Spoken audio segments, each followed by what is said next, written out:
We know that despotic forms of government dismiss the significance and value of individual human lives. Today, we'll explore some implications of a government's dismissal of the right to life.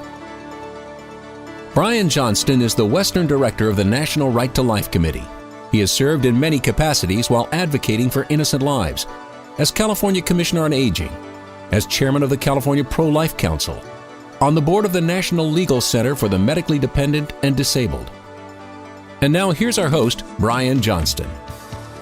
Welcome back to Life Matters. We're your program on the right to life, on the culture that has emanated from that foundational premise that every life has intrinsic value and significance, and that the government has a specific duty to protect the lives of the innocent governed.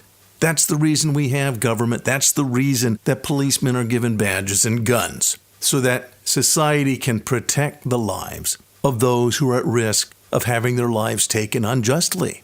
So this right to life is an important premise. It's brought great freedom to America and to the world. The idea that every individual has been given this gift by their Creator, and that each individual should be free to pursue their purpose in life. That's a great, great gift. And yet, there is a war of ideas. There's a battle going on all around you that attacks that notion, that wants to treat human beings as mere animals, smart animals perhaps. But by treating us as animals, then the government will herd us. The government knows what's best. And so the government is the ultimate arbiter of right or wrong because it has power. And that's a very dangerous premise. And that's what we're facing now in this battle of ideas. The fact that human beings can be dismissed individually. And if they're powerless, all the more so. That's the case in the case of abortion. In 1973, the laws of all 50 states were overturned by the Roe v. Wade and Doe v. Bolton decisions. We've explained the significance of Roe and Doe in other programs. But in this program, we're going to talk about how that battle of ideas is now being executed all around us. Someday soon, the Roe v. Wade decision is going to be overturned. But in the meantime, there are things that you can do to prevent the expansion of bad ideas, to prevent the expansion of the culture of death, because there are still laws being perpetrated in this nation that have as a foundation the idea that human beings are just herd animals, and the government's going to herd them and, in fact, will cull them where it sees necessary. Human beings are things. It's a terrible idea, and yet it's very, very common. What we're talking about today are the elections. Now, this program is going to be applicable in every election season because what happens at elections is you elect people to make laws, and laws are simply ideas that are enforced. So if you elect people that have the wrong ideas, you're going to get the wrong laws. We may think that we're helpless when it comes to elections. I want to tell you, you're not. Even in the era of Roe, we'll have more freedoms after Roe is overturned, but even in the era of Roe, there are things that you can do, particularly locally.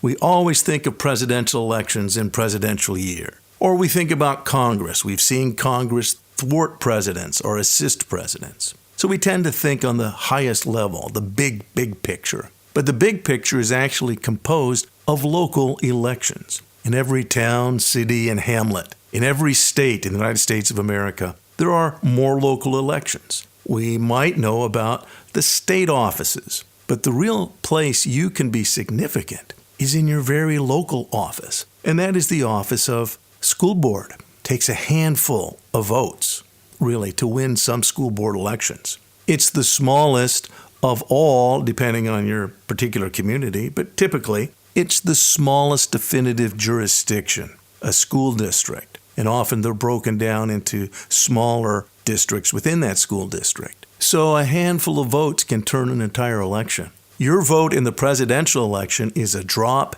in the Pacific. Your vote in a school board election is actually another drop in a rather small cup of water. And that's what can fill a cup of water.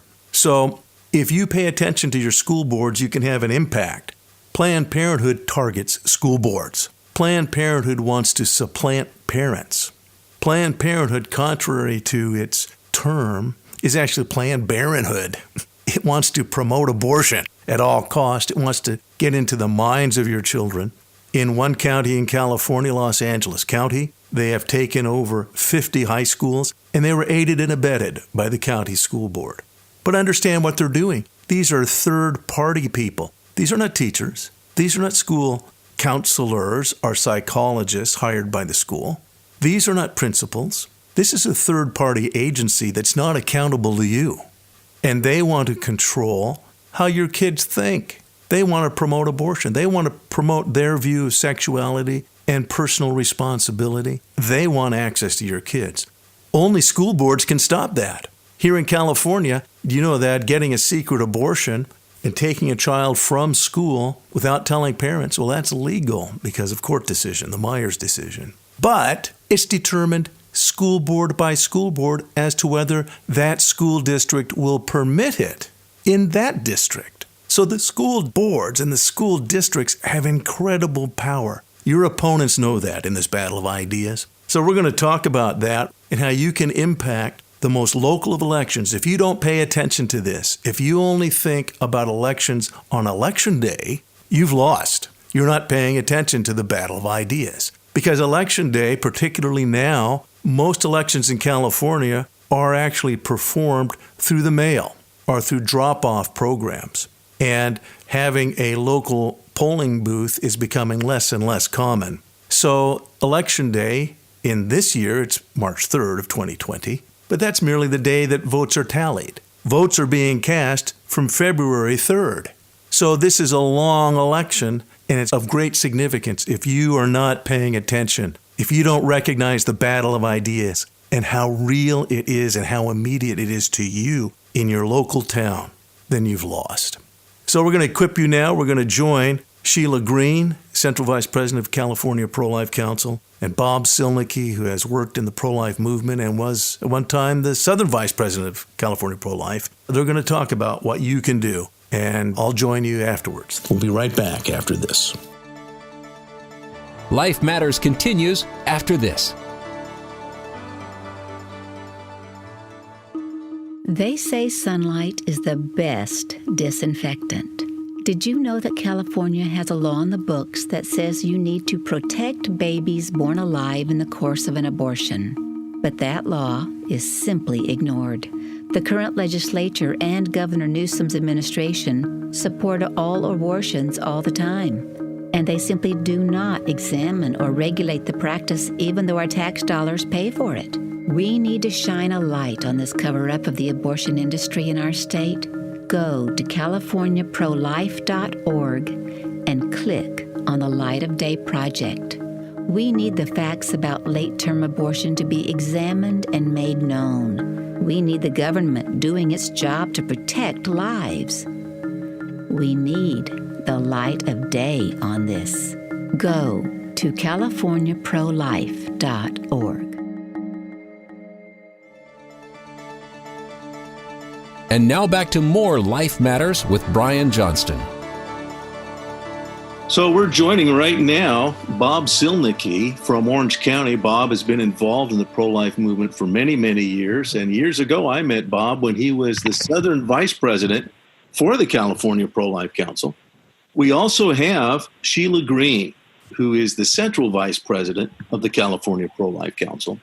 And as I said at the beginning of the program, we're going to guide you in how to be an effective advocate for life, because it's the laws that are taking human lives. And when Roe v. Wade is overturned, we're going to have even more freedom to protect those lives. But right now, you can have an impact on protecting lives in your community. Why is that? It's because school boards have an incredible power over what happens in each district. And Planned Parenthood has been targeting school boards to go around parents and have direct and immediate access. So school boards in the spring of 2020 and of every election year for president, that's when school boards and county supervisors are elected. Counties are important because Planned Parenthood literally gets grants from counties. So if there's a pro-life member of your supervisorial board, they can stop Planned Parenthood or fight for life. So, Bob, first, could you tell us how you go about assessing candidates in Orange County? Oh, fine, Brian. Over the years, the technique has been that a questionnaire is sent out to the candidates that are on the candidate log. That is provided by the registrar of voters. Each candidate gets a questionnaire pertinent to his or her field that she's running in. In other words, what office they're running for. We have our voter questionnaires tuned to that. Of course, the crucial question is the life issue. Just in a nutshell, if you can't get life right, why should we expect greater integrity for lesser issues of a candidate? So that's very important. We mail those out. We go first-class mail. And then when the response come back in, they are evaluated. It's not just the candidate sheet, by the way, that's relied upon. If we have meetings, sometimes there are meetings with candidates of interest attending public forums where they speak statements that they may have made in the paper. All of that is folded into evaluating a candidate. That information then is transferred onto a single-page sheet that we use down here over the years to provide the recipient with information as to which candidate qualifies to be on that sheet. They need to be pro-life, pro-family. Right. And so the question is, we want to help local people to be effective for life. And the tools are there. We want to guide you through those tools, and we'll help you.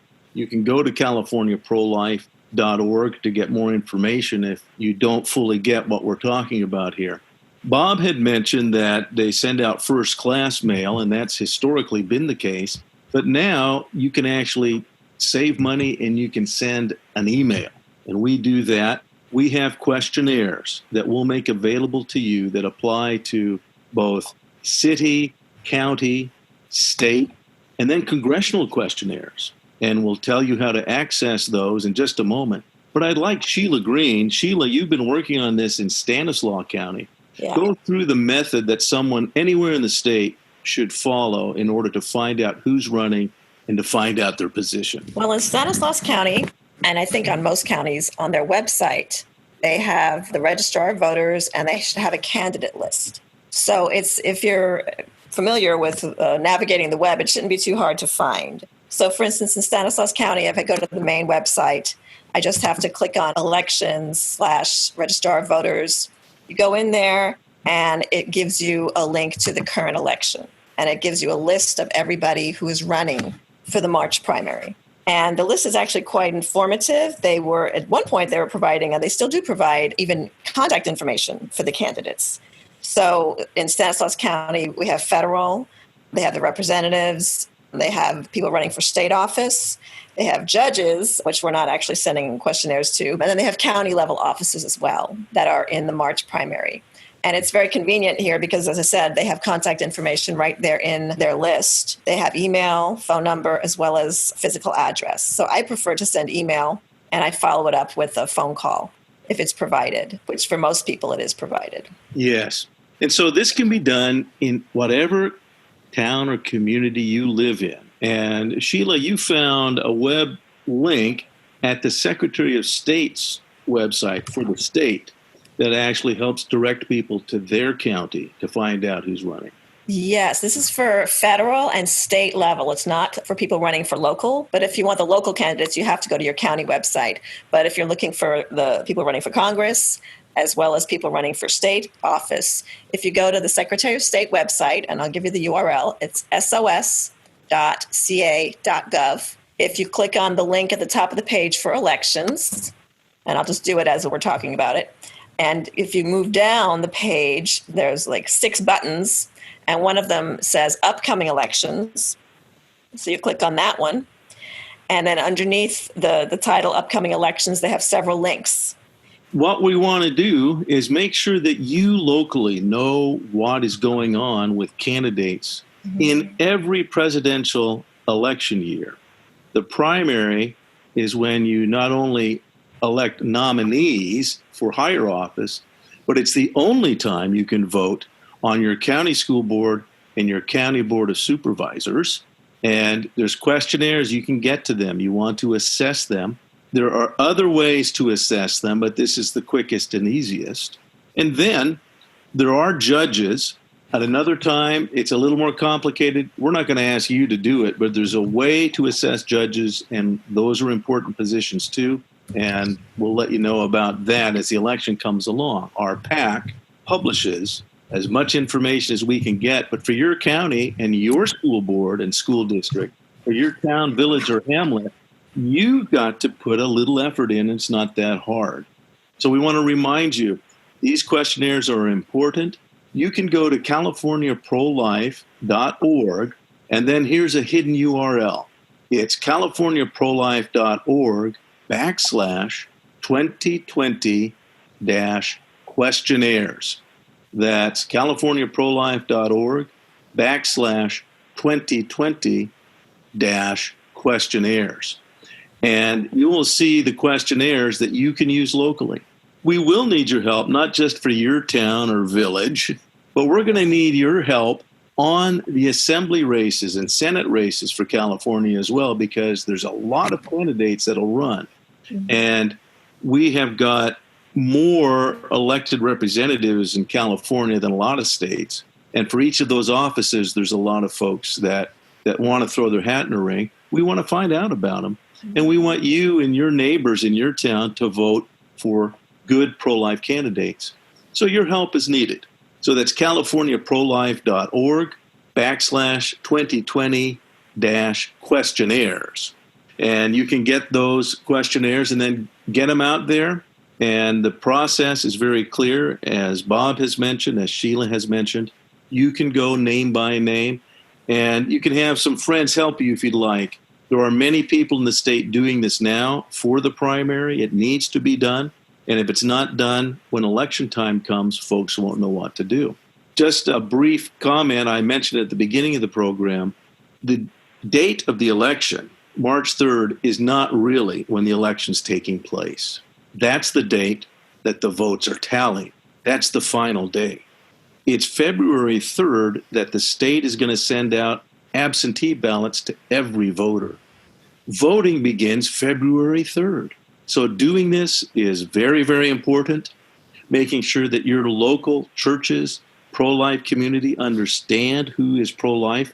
You could have a tremendous impact on the entire issue, on the culture of life in your community when you inform people in the civic world.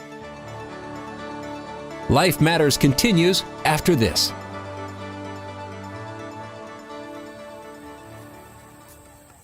Well, hi. I just wanted to thank you for joining me. You know, I have good friends, children, young adults, and adults that have Down syndrome. And they are so loved. Their parents love them so much because they're the happiest people you'd ever want to know. I really love them. I'm going to tell you something, though, that's rather frightening. The government of France has now prohibited showing positive images of Down syndrome children and letting parents know how lovable they are. That's an actual law in France. Here in the U.S., 80-some-odd% of Down syndrome kids are killed by abortion before they're born. In France, it's 96%. So we're not a whole lot better. If you'd like to help out, you can go to the National Down Syndrome Society, ndss.org, to help out. That's ndss.org. We really are in a battle of ideas, and lives really are at stake. And now back to more Life Matters with Brian Johnston. We're going to now come back and join our conversation with Sheila Green and with Bob Cièlnicky and talk about what you can do locally. You will have to take just a little time to take these steps. They're not hard. We want to equip you, and that's why we're here. Back to Bob and Sheila. Bob, what are some of the benefits of just doing this? Even if people don't fill out the questionnaires, what are some of the benefits of a local pro-life person taking this effort? Brian, I can just point to one or two, and they're not that infrequent, cases where a win or a lose is by just a few hundred votes out of thousands that are cast. So number one, participating is not a long shot. It might make a difference in a very tight race. The benefits, of course, are that you find out who is on your city council. Now, that will be more of a November thing, but a board of education in your county is important. They set the policies of the school districts. So you have a direct influence on schools in knowing who those people are. You have a direct influence on what goes on with your county board of supervisors if you know those people.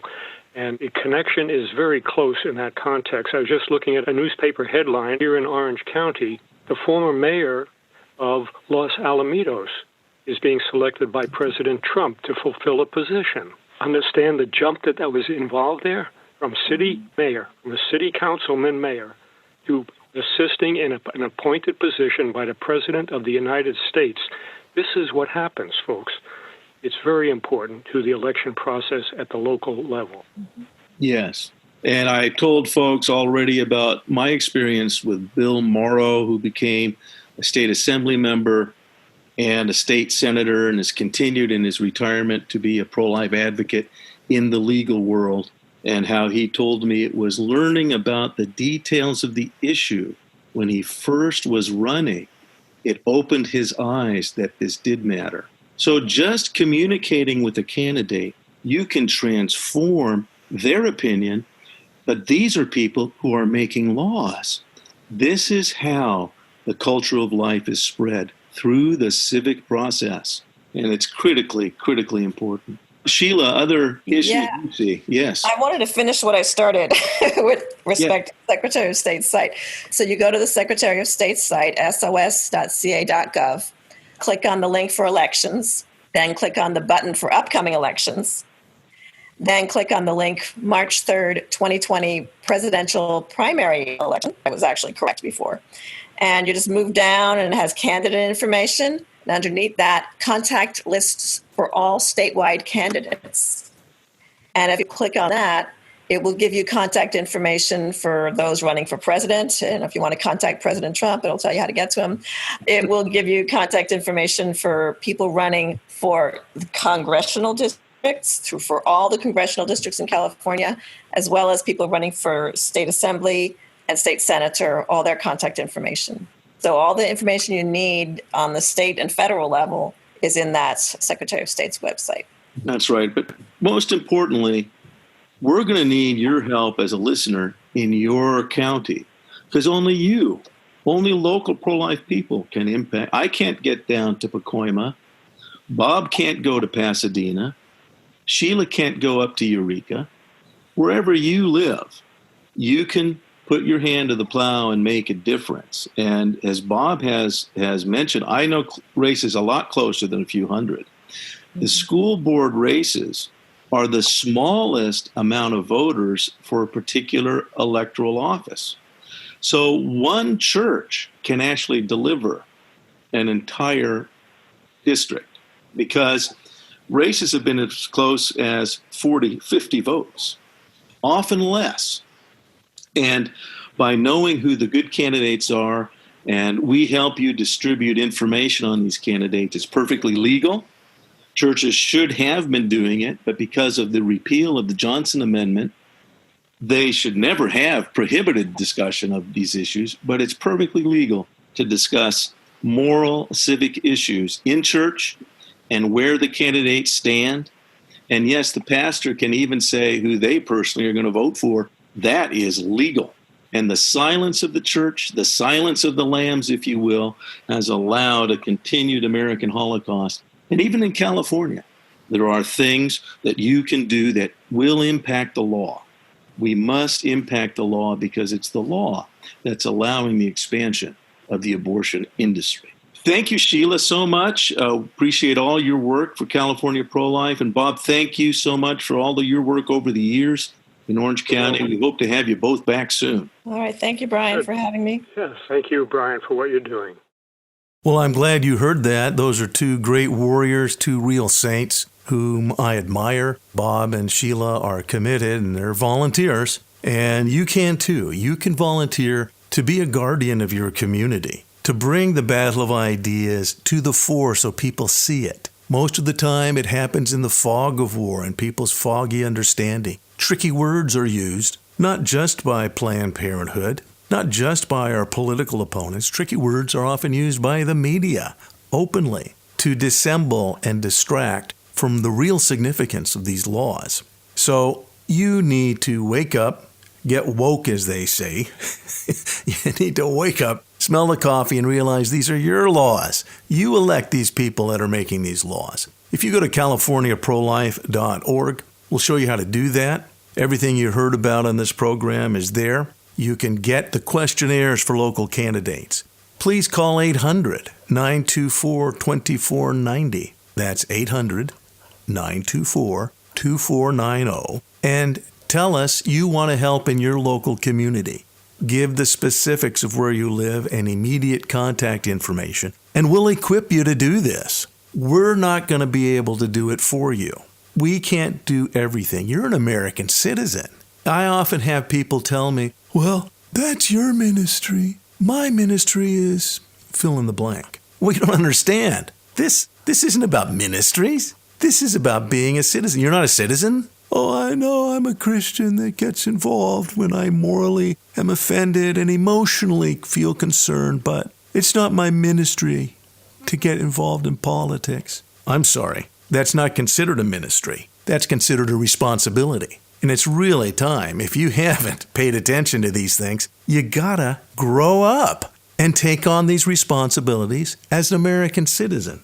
My folks came to this country. They were both 30. They had 4 kids in diapers, barely out of diapers, some of them. And I was the firstborn here. And my dad, every once in a while, would tell me about the gift of freedom.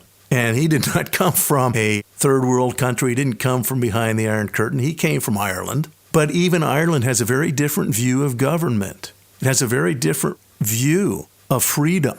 And there's a lot of regulations. He tried to start businesses in Ireland, and they basically crushed his attempts.